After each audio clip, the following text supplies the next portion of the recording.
Vishnupad, Paramahamsa, Privrajagacharya, Soter, Sadasisima, His Divine Grace of Acharya, Govinda Bhaktivedanta Swami, Srila Prabhupada Ki, ISKCON Founder Acharya, Srila Prabhupada Ki, Jayam Vishnupad, Paramahamsa, Privrajagacharya, Soter, Sadasisima, His Divine Grace, Srila Bhaktisiddhanta Saraswati Goswami, Maharaj Prabhupada Ki, Jai Koti Vaishnava Brinda Ki, Namacharya Srila Haridas Thakur Ki, Prem Se Kaho, Shri Krishna Chaitanya, Prabhu Nityananda, Shri Advaita Gadadhar, Shri Vasari, Gaura Bhakta Vrinda Ki, Shri Shri Radha Krishna Gopa Gopinath Shamakun Radhakun Giri Govardhan Ki, Shri Vrindavan Dham Ki, Shri Mayapur Navadvip Dham Ki, Shri Chaitra Jagannath Puri Dham Ki, Ganga Maya Ki, Jamuna Maya Ki, Bhakti Devi Tulsi Maharani Ki, Harinam Sankirtan Yagya Ki, Hare Krishna Mahamantra Ki, Grantaraj Srimad Bhagavatam Ki, Shri Shri Radha Madhava Ki, Shri Shri Gaurnitai Ki, Shri Sitaram Lakshman Hanuman Ki, Shri Nasingadev Prahlad Maharaj Ki, Shri Giriraj Govardhan Maharaj Ki, Nitai Gaur Premanande, all glories to the assembled devotees, all glories to the assembled devotees, all glories to the assembled devotees, all glories to Shri Shri Guru, Shri Gauranga, all glories to Srila Prabhupada. Gauranga Prema, please go ask Dhiro to fix the microphone. Thank you.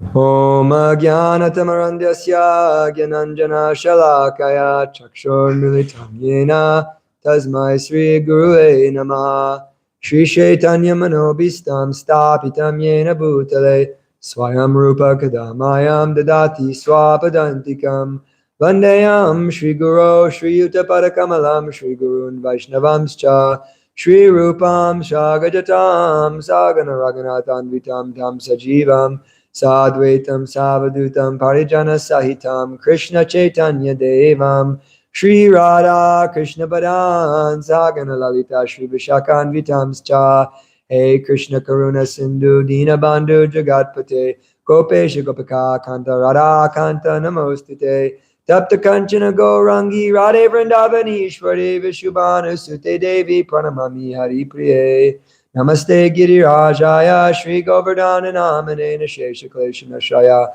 Paramananda Daine Vancha Kalpatarobhyascha Kripa Sindhubhya Cha Patitanam Pavanebhyo Vaishnavebhyo Namo Namaha Jaya Shri Krishna Chaitanya Prabhu Nityananda Shri Advaita Gadadhar Shri Vasari Gaura Bhakta Vrinda Hare Krishna Krishna Krishna Hare Hare Hare Rama, Rama Rama, Hare Hare. Mare kabando mat sangin, mad guru man madana, mad nistaraka mad bhagya, mad ananda namostute. Asadu sadhu tadaya natini chochatakara, hanamuncha karachinmam premno ritkatayos paraha. Om namo bhagavate vasudevaya. Om Namo Bhagavate Vasudevaya. Om Namo Bhagavate Vasudevaya. Narayanam Namaskritta Naram Chaiva Narottamam Devyam Saraswatim Vyasam Tato Jayam Mudirayed Nastapreshu Abhadreshu Nityam Bhagavata Sevaya Bhagavate Uttama Shloke Bhakti Bhavati Naishtaki. So Hare Krishna. Reading from Srimad Bhagavatam, Canto 4, Creation of the Fourth Order, Chapter number 29. Talks between King Prachinibari and Narada Muni. Text number 56. Very nice section we're in here. About devotional service to Krishna. I guess I do need it. He may come try to fix it, but there was a problem Sunday. Oh, okay. This needs to be soldered again. My soldering gun still at home. Iti Veda Vidambara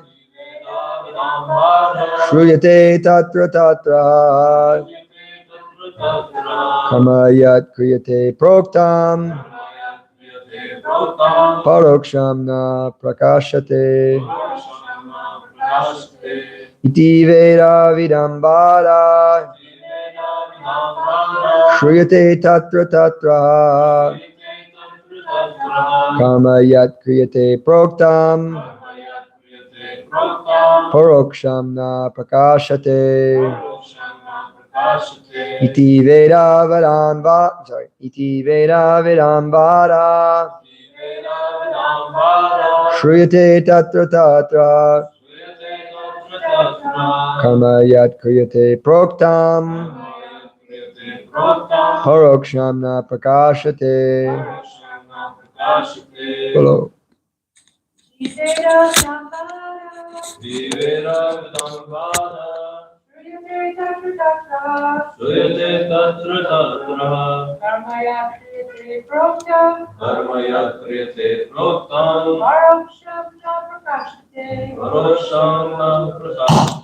Krishna. Krishna. Yep. Krishna.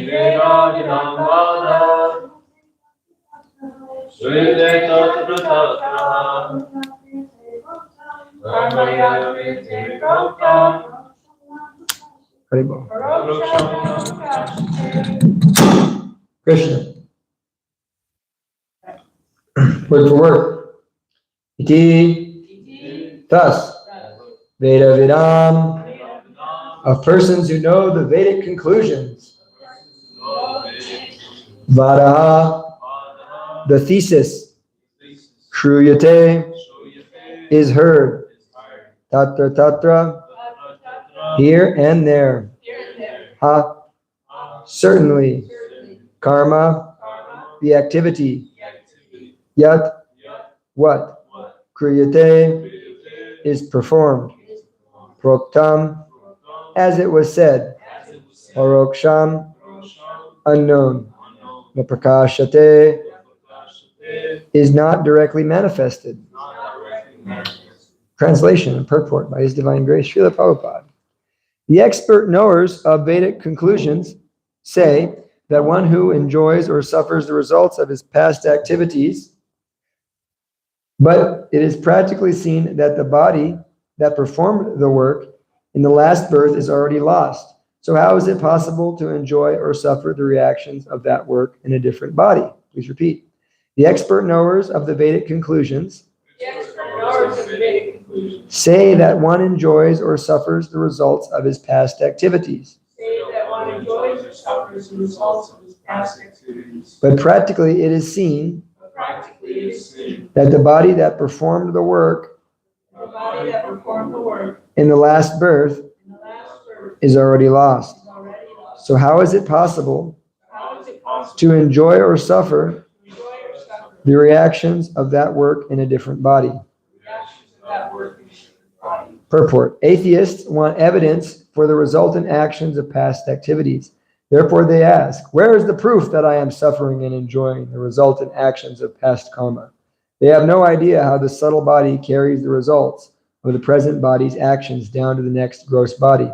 The present body may be finished grossly, but the subtle body is not finished. It carries the soul to the next body.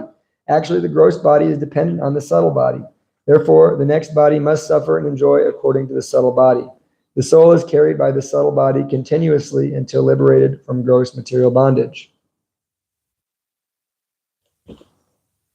Namaste Jivanandaya Dasaya Vanachanine Prabhupada Vallabhaya Sningasudhavanome Agyana Dvanta Gamanam Pashtitapatikatmanam Jnana Gurute Chakshashanam Nama Om Vishnu Padaya Krishna Prashtaya Bhutale Srimate Bhaktivedanta Swami Iti Namane Namaste Saraswati Devi Gauranga Prachadini Vishesha Shanyavadi Pastadadeshita.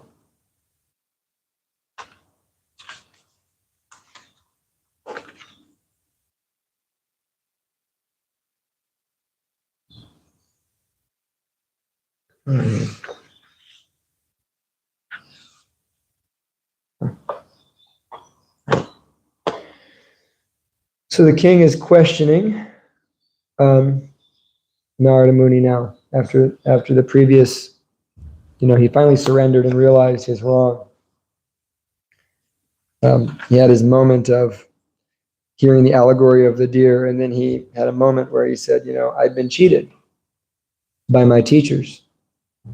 That's what the position of all of us are in the material world. We're being cheated by various types of sense gratification. We're being cheated by our mind. We're being cheated by our, people who they call spiritual masters or leaders. They're cheating us. Because if it's not pure devotional service, it's cheating. That's a fact, according to Bhagavatam. Therefore, all worship which is not leading to devotional service is a cheating religion. Dharma swanushtita pumsam vishvakshena kata shuyaha not pariyad yatiratim shrama evahi kevalam. Sutta Goswami describes that all the things we do in human society, if they don't lead to kevala bhakti, then shrama eva kevalam. They're useless cheating. And the first verse of the Bhagavatam confirms, second verse of Bhagavatam, Dharma projito kaitavo paramo niramatsarnam satam. This is the truth for the really spiritual realized souls.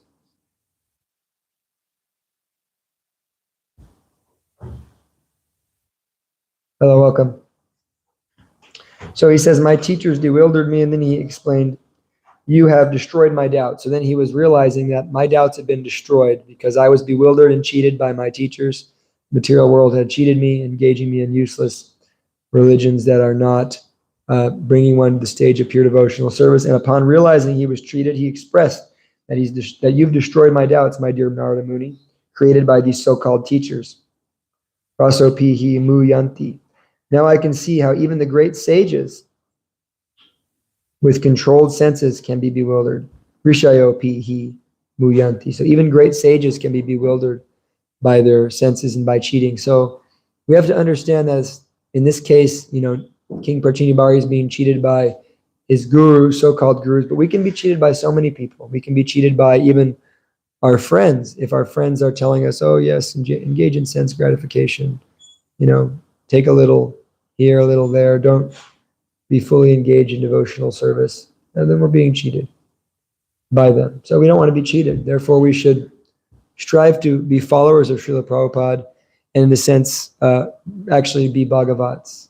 We don't engage in this type of cheating consciousness, cheating religion. And we don't engage others in it.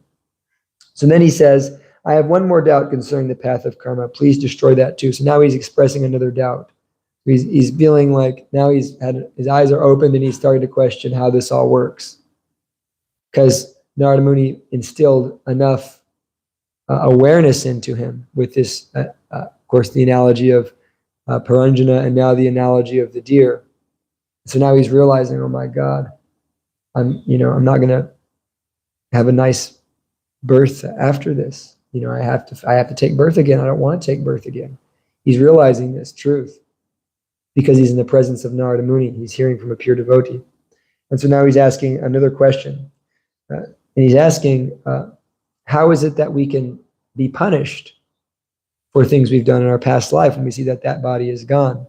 So he has no knowledge whatsoever of the way that this transmigration of the body works. And so there is one pastime in the Srila Prabhupada Lila Amrita. Prabhupada describes that when he was a young man in the Scottish Church's college, of course, these are all, Scots, Englishmen, and they have their, conception of reality based on the Christian scriptures. And so the man was deriding the concept of karma. He was saying, how could we have karma or reincarnation when there was no witness to see your activities in your so-called past life? This was his logic. He was saying no one was there to witness these activities, so how could you be punished for them now? And Srila Prabhupada was thinking as a young boy that God is seeing, you fool. You think God cannot see your activities? And Prabhupada didn't say anything because he was a very humble student. But he was thinking that God is seeing, Super Soul is seeing. There's so many witnesses to our actions, the 5 directions, Super Soul, so many witnesses, the sun and the moon. So we are exposed. So then Narada is going to begin after this to explain the subtle body. And he's going to explain the mind's role, the mind and the subtle body's role in transmutation or transmigration of the bodies. And he's going to give an analogy of a dream. And he's going to give a very detailed explanation of how this process of transmigration takes place. within the material body. So Prabhupada brings out this in the purport that it's the thoughts,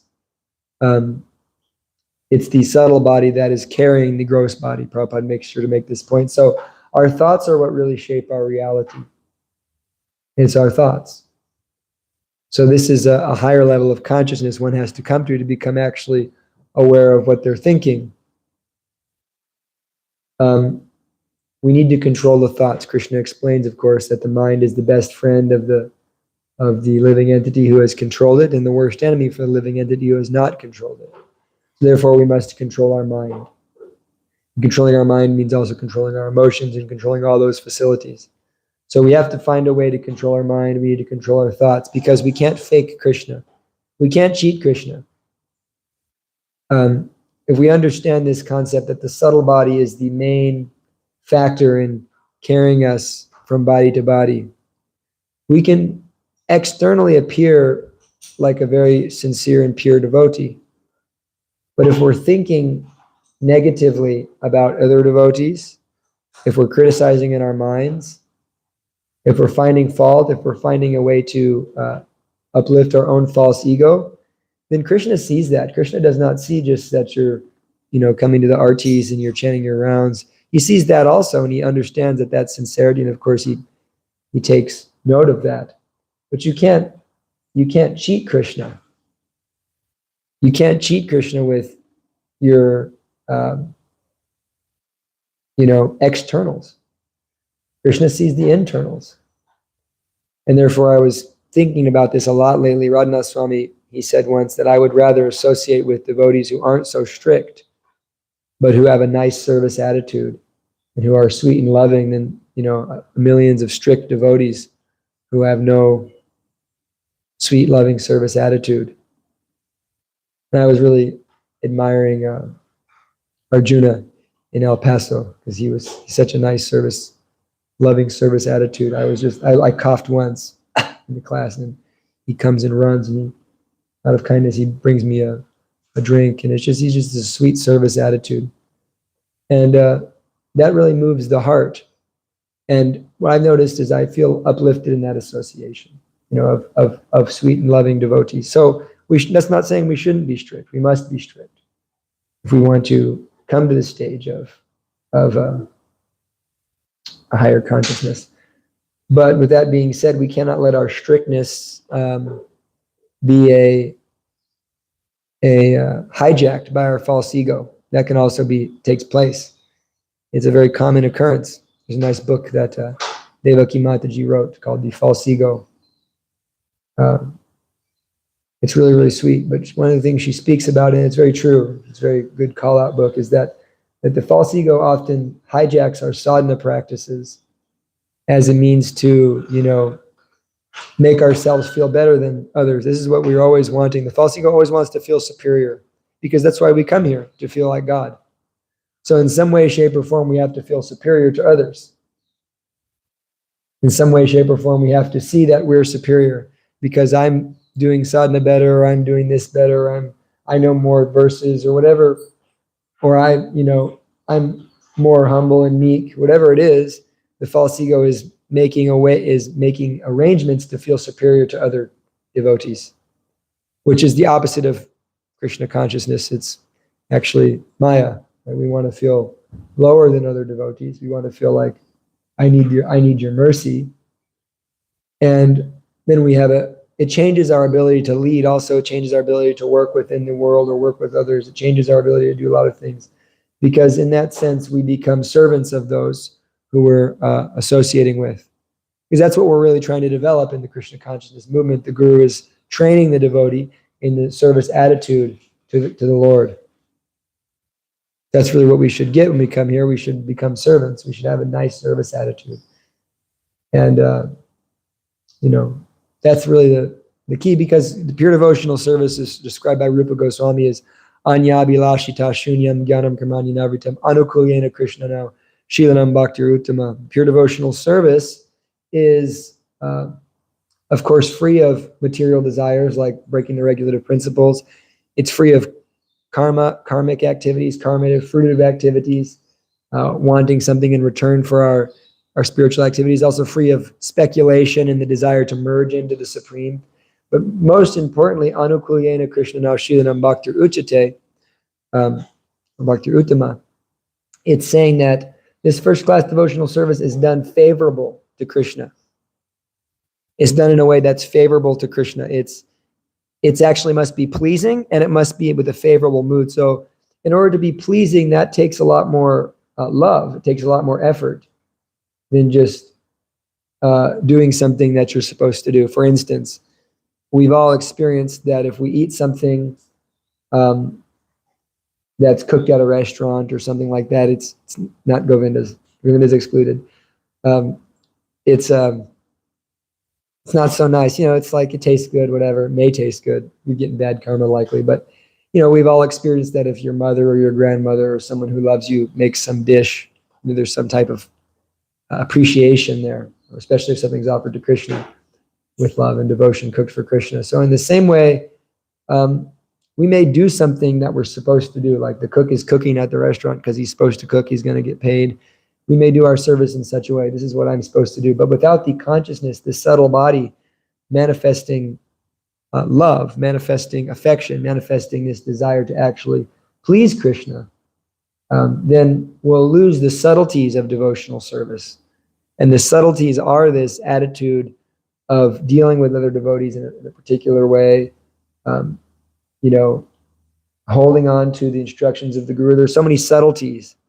And that's why as someone advances, not myself, but when you observe, someone advancing, there's a lot more subtleties involved in the way that they're executing devotional service, because they're understanding that this devotee is a part and parcel of Krishna, and therefore I can't offend them. Therefore I can't think, horrible thoughts about them. I can't condemn them.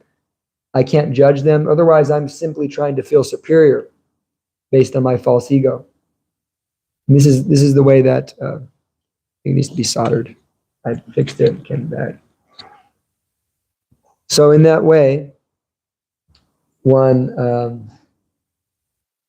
can become absorbed in the wrong consciousness. You see that I'm using, because the false ego, he takes a big hit when we become devotees. It's like a big punch in the face to the false ego when you decide that I'm going to shave my head and put on tilak and wear a dress and paint my face. It's a big punch in the face to the false ego. And then but then he's dying, but then he comes back. He starts thinking, well, maybe I can do something here. I have to go into espionage mode and disguise myself as a devotee. And so in that way, then he thinks, yes, I am such a nice devotee. And devotional service could be used as another way to feel like we're God. Like Parameshvara Prabhu told me once. We were speaking about how I should remain brahmachari. He's very, very extraordinarily staunch and strict devotee. He was saying, but unfortunately, he said, most brahmacharis, he said, they simply are brahmachari because they want to feel like God. He said, they just simply think, this is another way that I can feel like God. And so they become brahmachari and they're fired up. Then when they realize that they're not God and they're not anything special, they're just another brahmachari, then they can't remain. So then that's what he told me. And that's what he says. If you tell him, Prabhu, you're such a nice, book distributor. You've distributed almost 1 million books, more than any other person in the history of ISKCON. And he says, I'm just another brahmachari doing my service. And he's very serious about that. He is actually like the greatest book distributor. He's very humble. So we don't want to become hijacked by this false ego. So we have to watch our own thoughts and watch how this, the bodily conception equals these externals. We're not, it's like the way a baby imitates a parent. We're all seeing Srila Prabhupada and we think, it's natural. We want to imitate Prabhupada. We want to follow Prabhupada. Because Prabhupada warns us not to imitate, but sometimes there's a sense that we want to put ourselves on a higher level than we are, because we're thinking in externals. we're thinking in terms of externals. That I am doing everything properly, and that's great. We're not saying that's bad, but the new bhakta could be very sincere in doing everything and still not have the spiritual advancement as that very same activity being done by a devotee who's been practicing for 50 or 60 years, because 50 or 60 years of practicing Krishna consciousness is the Cheto Darpana Marjanam, hopefully purifies the mind and heart, and one has a proper attitude in the way they deal with certain devotees and with other people. So we don't want to be caught up in the bodily conception that I am externally appearing one way, but internally I'm not manifesting that. Because it's funny, you think, like when I was in Mayapur, one of my teachers was just expressing, Krishna consciousness is Swarat. It's Bhakti Devi is totally independent. She can come to whoever she wants to come to. And it doesn't really matter the circumstance if she wants to come to someone. He was saying, that if Lord Nityananda came to our temple, he would probably be sent away because, he's kind of a little bit out there sometimes. So some of these devotees, these great devotees, they were totally out there. Not that we should imitate, but the idea is that it's really about the internal consciousness we're developing from the externals. So therefore it should be understood that, who is an advanced devotee and why are they advanced? It's not very complicated to understand. Krishna gives us, definitions in the Bhagavad Gita, right? He has this nice section in the Bhagavad Gita where he just describes that, nicely. I'll just read it because I have the shloka book here, since it's very sweet.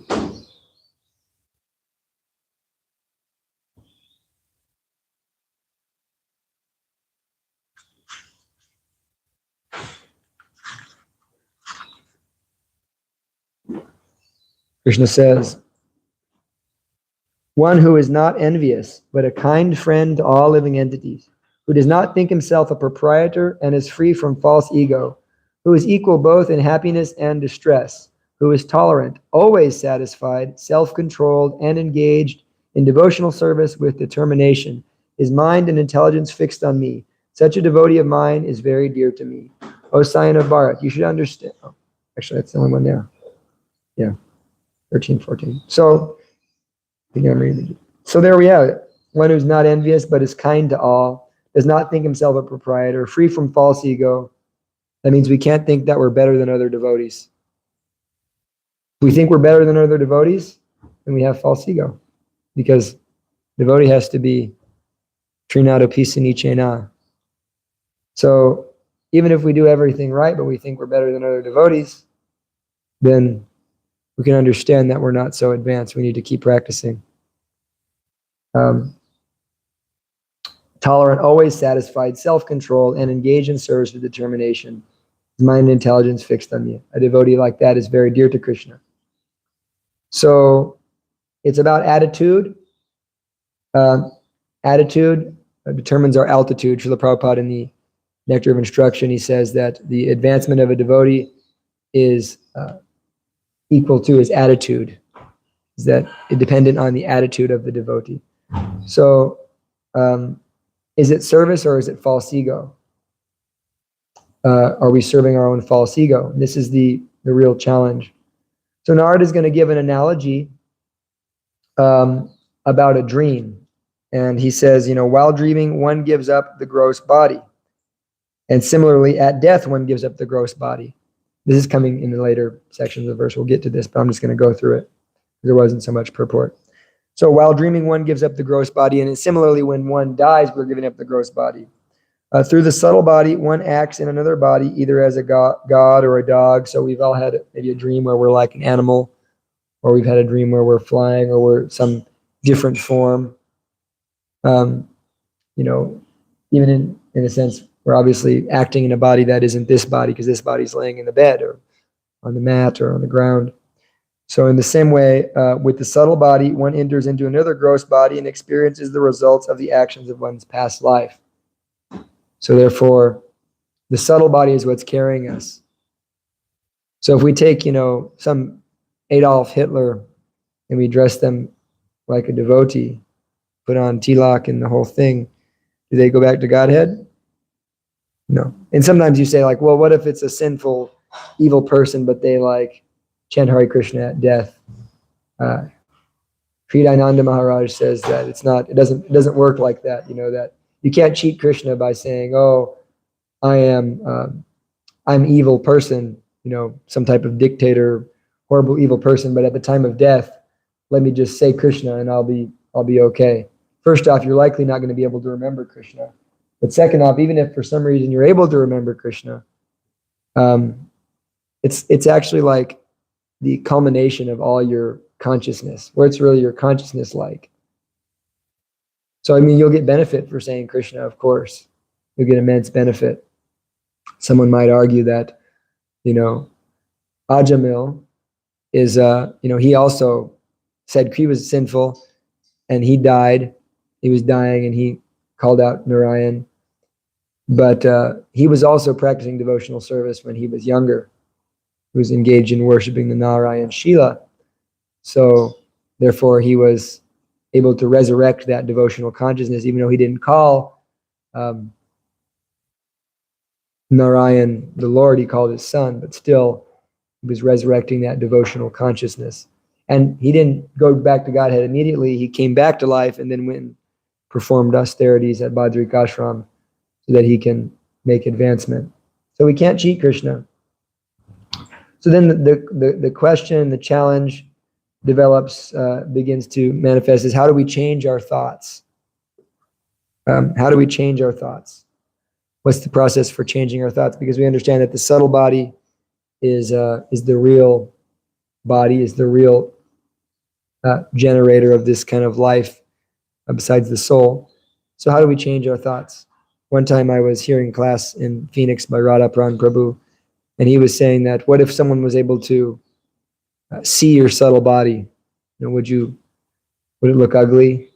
If like we may look really nice, but then if someone was able to see what your mind looked like, they may be really frightened. Some monstrous, horrendous creature full of lust and envy. So you never know. But in a similar way, someone has a beautiful mind and consciousness, you can feel that. So how do we change our thoughts? Well, we have to develop a higher taste. We generally think about what we're attached to. And so if we are attached to feeling superior and sense gratification, then we're going to think about that. We're going to always rationalize ways and means to feel superior or to have some type of higher position. We're always going to find ways and means to put other people down, put ourselves up, fight with others. We're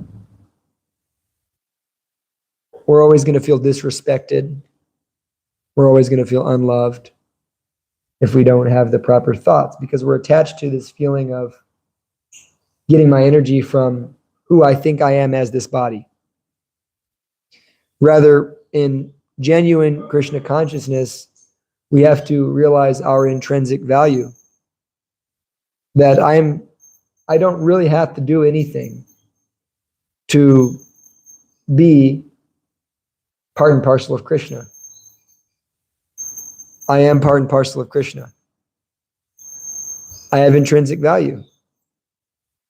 Even if I fail everything materially, Krishna will always remain seeing me as his part and parcel. Krishna loves us. Krishna is our surit. He's well-wishing us. And so in a sense, everything is achieved already. And therefore, upon realizing that, the only thing to do is to act out of love for Krishna. That's why Krishna explains Brahma Bhuta Prasanatma, Nasochi Nikankshati, Samasarveshu Bhuteshu, Madbhaktim Labhate Param. That someone who is a Brahma Bhuta, someone who really knows I'm not this body, Prabhupada says they're always jolly. So someone who knows they're not this body, they're always jolly. They're prasanatma. They don't desire lament because they understand that I'm, tattvamasi, I'm there, I'm it. I'm part of Brahman. So there's satisfaction. And they see everybody else in the same way. But Mad Bhaktim Labhate Param, such a person begins to develop love for Krishna. Because at that stage of life, what to do but develop love for the Lord. So if we want to change our thoughts, change our attitude, change our consciousness,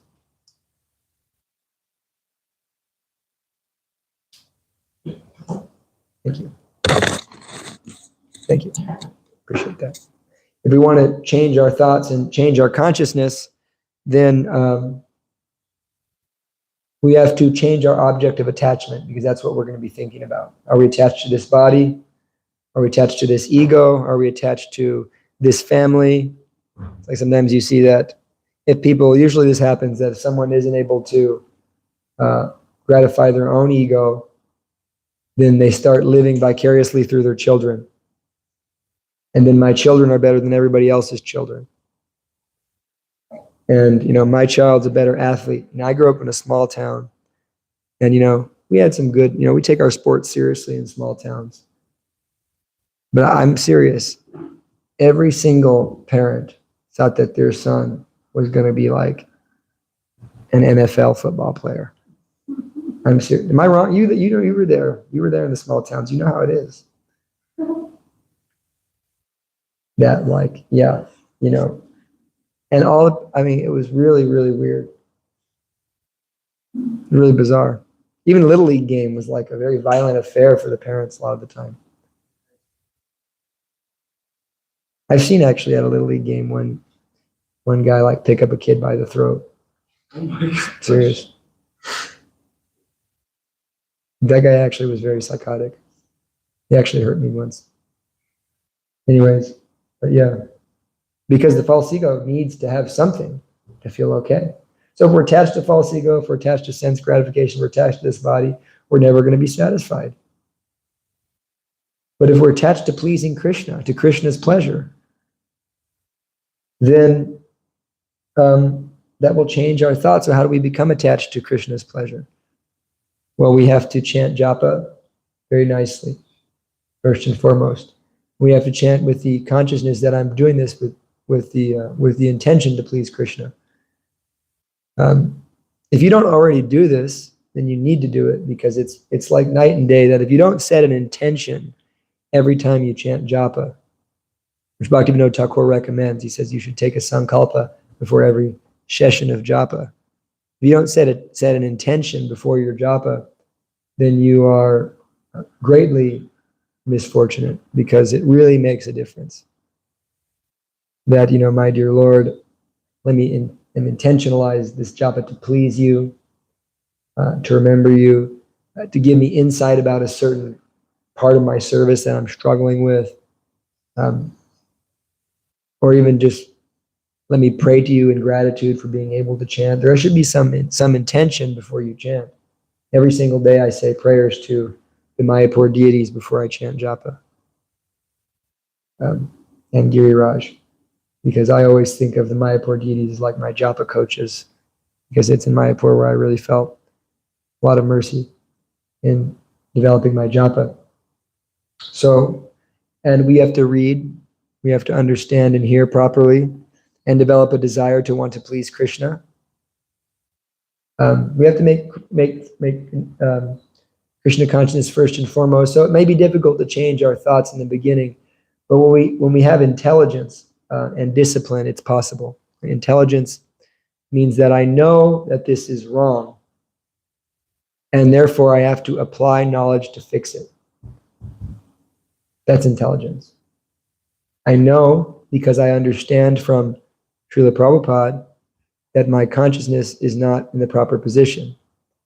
And although I want so many things, the mind wants so many different circumstances. Although I want these things, I understand, because I'm reading Prabhupada's books, that this will not make me happy. And therefore, let me reject that and focus my energy and my attention on pleasing Krishna. And in the process of doing that, one develops a higher taste. and you develop a change of thoughts. And there's a practical advice to change your thoughts is what are you hearing about and what are you speaking about? Of course, when Maharaj Parikshit asks the famous question, what should I do and what should I not do? What's the very first thing that Shukadeva Goswami says? Says, Shrotavyadini Rajendra Nunam Santi Sahasrasha Apashyatam Atmatatvam Griheshu Grihamedinam. Those who are Apashyatam Atmatatvam, who have no self-knowledge and who are Grihamedis, they have millions and millions of subject matters to hear about in human society. So he's saying that there's millions of things to hear about if you're not in knowledge of the absolute truth. And therefore I'm hearing I'm hearing the news, I'm hearing the television and the radio and whatever thing you're putting in your ears that's going to affect your thoughts. Not just, it should be understood too, and this is spoken about in that Mataji's book, not just what they're saying, but also the consciousness that they have is also being carried on their words. That if they may be speaking about, President Trump, but they may have, committed so many sinful activities the night before also. So now you're hearing about a sinful man, and now you're hearing from a sinful person, and that whole consciousness is just saturated with that, and then you're putting that in your ears, and it's affecting your consciousness. So therefore you should hear from Srila Prabhupada and great devotees of the Lord. I use my Prabhupada Vani box every morning. I hear about 45 to 50 minutes of Srila Prabhupada every morning to really empower my japa before I start chanting. So, and then what are you speaking about? You'll tend to, when you speak a thought, it becomes reinforced. So, sometimes we hear about we should reveal our minds in the proper circumstance. But revealing your mind doesn't just mean to everybody, it's to a devotee who you can reveal your mind to. And sometimes, you reaffirm yourself, like when we complain, we're always complaining. Balaram Prabhu from San Diego told me that there's two people that he can't stand. He said, if they complain a lot, it bothers me a lot. If they're lazy, it bothers me a lot. But if you complain and you're lazy, he said, I can't tolerate you. So complaining never really does us much good. Gauranga Prema Prabhu never complains. It's his great quality of him. So doesn't really do us much good because we're reaffirming our own kind of false ego upset. So anyhow, I'll read this verse that I was thinking of today about this kind of topic. This is from, Prabhupada quotes this verse a lot in his classes. This is Lord Kapila Dev saying, Karmana Daivi Netrena Jantur Deho Papataye Striya Pravishta Udaram Pumsoreta Kanashraya. This is the process of reincarnation described by Lord Kapila Dev. Personality of Godhead said, under the supervision of the Supreme Lord, Karmana Daivi Netrina. So under the supervision of the Supreme Lord, Daivya, and according to the results of his activities, karma. So by our activities and by the Supreme Lord's will, the living entity, the soul, is made to enter the womb of a woman through the particle of male semen to assume a particular type of body. So by our actions and by the Lord's arrangement, we are reincarnating. So therefore we should act in a proper way as to not reincarnate, and beg the Lord to give us mercy so that we don't have to go through this again. So I think I'll stop here. Any questions or comments? Lalita Priya. So the one question I had, which is a question I had also when I was practicing Christianity, and you talked a little bit about it, about, like how it doesn't work if, you're a sinful person and then you, at the end of your life, you chant Hare Krishna, you can't trick God. But I've always wondered about, what if you have, what if Hitler at the end of his life has a genuine understanding of you know, the error of his ways, and like has a genuine change of heart. Krishna says, even at the time of death, if one is such situated, he doesn't take birth again. So, yeah, if it's genuine, then it's genuine. You can't trick Krishna if someone genuinely realizes that. And then Krishna is also in control. If he wants, we see that Krishna delivered these demons, like even like the Kaliya serpent, as he was getting stomped upon, he realized he didn't die. He realized, actually, wait a minute, this is the personality of Godhead, and he actually began to surrender. And therefore Krishna was merciful to him. There's examples of that, of the demons realizing, this is Krishna. That's also why, when they're killed by Krishna. So, but at the same time, Krishna says, Mata smritir jnanam apohanam cha, that from him comes knowledge, remembrance, and forgetfulness. So that's also up to Krishna also, if they have that change of heart. And so even we can say, to expand on that, even we can say that someone may, how could you say that if the externals don't matter, but we say that even if someone on the street chants Hare Krishna, they get benefit. Yeah, Gaura Govinda Maharaj explains that. He says that, the externals are going on, and if you do any external devotional service, you eat Govindas, you buy a book, you give a donation, and if you're sinful all around, you get a Gyata Sukriti.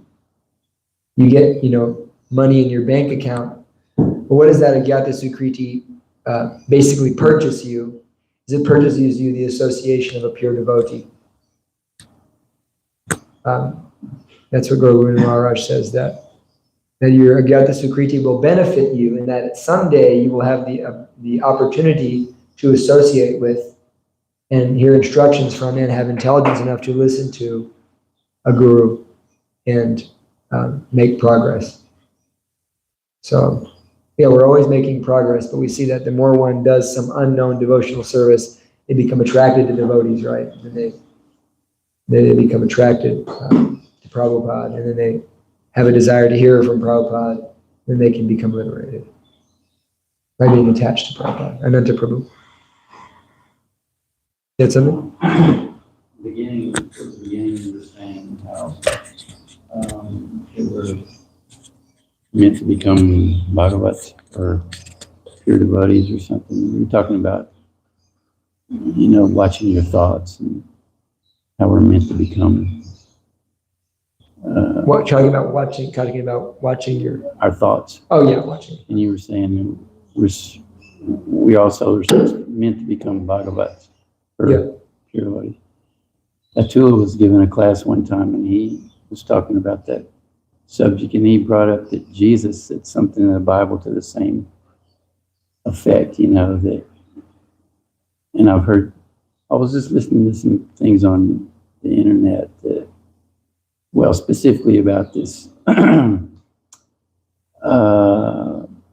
Edgar Casey in the 30s who had these trances, and he had realizations about what Jesus' mission was really all about, and how the Christians are really missing the point, because Jesus was trying to tell people, you should be like me, not just follow me or say you're my followers, but you're supposed to be the same as me, So, do you happen to know what that, because I've been wondering for a long time what was the thing that Jesus said? He said you should follow me. He never said worship me. Jesus never said to worship me in the Gospels. He said, follow me. And then, of course, there's the famous line, deny yourself to follow me. I'm not sure any specific lines from the Bible. What about be thou perfect like thy Father in heaven? Yeah, he said that also. I'm not sure. Yeah. I'm not I know the Bible, but not that well. But but it is well known that I've heard from actual people who do know the Bible, like Kamsa Balaram, and like I like to listen to Richard Rohr once in a while. He's a Franciscan monk, and he says, Jesus never said to worship me. He said to follow me, and in following him, I always think, that basically means to be a devotee, and go out and preach. And so I think like sometimes I feel like, yeah, the devotees, they're Christians because they're following Jesus. And there's one statement in that book you gave me where you have like some document of all Prabhupada's statements about Jesus. Mm. And you had, in that book, there's one thing Prabhupada says, that I am actually a servant of Jesus because I'm doing the same work as Jesus. So I'm his humble servant. So we can take the same sentiment that we're trying to follow. And I mean, I spoke about this in my Vyas Puja offering, that, there's that line that in the beginning, there was the word became flesh and walked among us. That's what they're referring to Jesus in the gospel. The word became flesh and walked among us, which I take that as meaning like the person Bhagavat, the book Bhagavat, the word, and then the person Bhagavat. And so Srila Prabhupada is such an example of a person who perfectly exemplified Bhagavatam. And he read it with such purity. And one of the things that I like to observe is that sometimes we hear the Palashruti verses in the Bhagavatam. We'll hear like, oh, that if you read this, you get this and that and this and that. But then, well, I've read this 4 times and I'm still waiting for my, my benefits. But if you observe Srila Prabhupada, all of those Palashruti verses apply to him. Because he was reading Bhagavatam with the proper consciousness and purity. And, it says, if one hears this with faith and love and devotion, so it's, it's presumptuous to say that we have faith and love and devotion, but Prabhupada definitely had faith and love and devotion, so he was able to get those benefits. But I found the quote, okay. Revised Standard Version. Quote, you shall therefore be perfect as your Father, who is in heaven, is perfect. That's Matthew 5:48. That's in one of the Gospels. Yeah. So we say like to comment back on that about being Bhagavats, like we hear in that second verse of Bhagavatam what the book Bhagavat is doing. It's rejecting these kind of Kaitava dharmas. And so we see how Prabhupada was so staunch about rejecting that which is not, that rejecting Maya and being situated in devotional service. So we can't imitate Prabhupada, but at least we can follow in the sense that in our own lives we try to reject that which is not favorable for that pure, unalloyed devotional service. And that way we become Bhagavats. Thank you. Anything else? Okay. Grantaraj, Srimad Bhagavatam ki.